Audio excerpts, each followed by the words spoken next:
EDF dispose du parc de production d'énergie le plus décarboné d'Europe et qu'on a d'ambitieux objectifs de développement en matière d'énergie renouvelable pour porter à 50 000 MW notre parc de production d'énergie renouvelable dans le monde, ce qui correspond à doubler à peu près le parc de production actuel.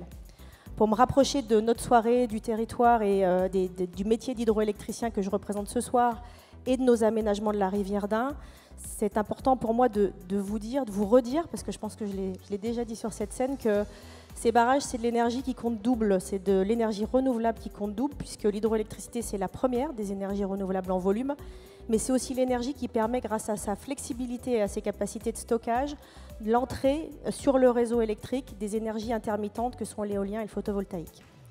Et puis, à EDF, on gère 75% des eaux de surface en France.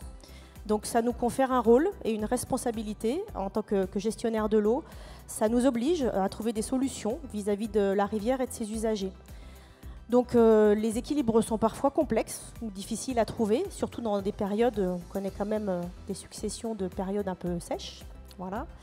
Et ça doit vraiment nous obliger à trouver les meilleurs équilibres pour demain pour faire face aux enjeux énergétiques, aux enjeux de préservation de l'environnement, dans un contexte de changement climatique qui est quand même déjà un peu là.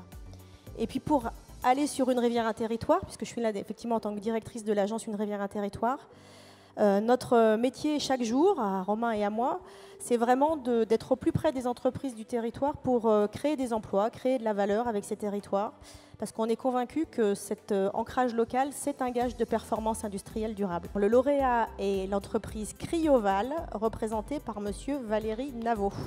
C'est un procédé qui est assez ancien, ça date de 1945, qui a été utilisé sur une application militaire et qui est arrivé dans l'industrie en Europe tardivement dans les années 70.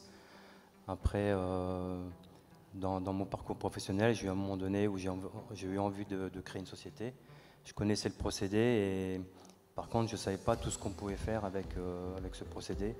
Et en fait, on peut aller dans tout secteur d'activité, trouver des solutions et offrir des solutions techniques aux clients avec ce procédé. J'ai des confrères, mais après, moi je vais sur certaines niches très très particulières où il faut encore améliorer le procédé et c'est aussi passionnant de continuer à développer cette technique. Alors on va rassurer les gens qui sont dans la salle, Cryoval reste bien dans l'Ain, on est bien d'accord? Mais vous exportez le savoir-faire.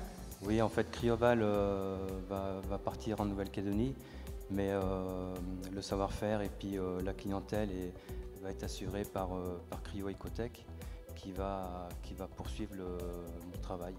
Il y a un potentiel énorme, c'est le plus gros producteur de nickel et ils ont vraiment un problème de pollution avec la terre qui est très ferreuse et il y a aussi d'autres choses très intéressantes à faire.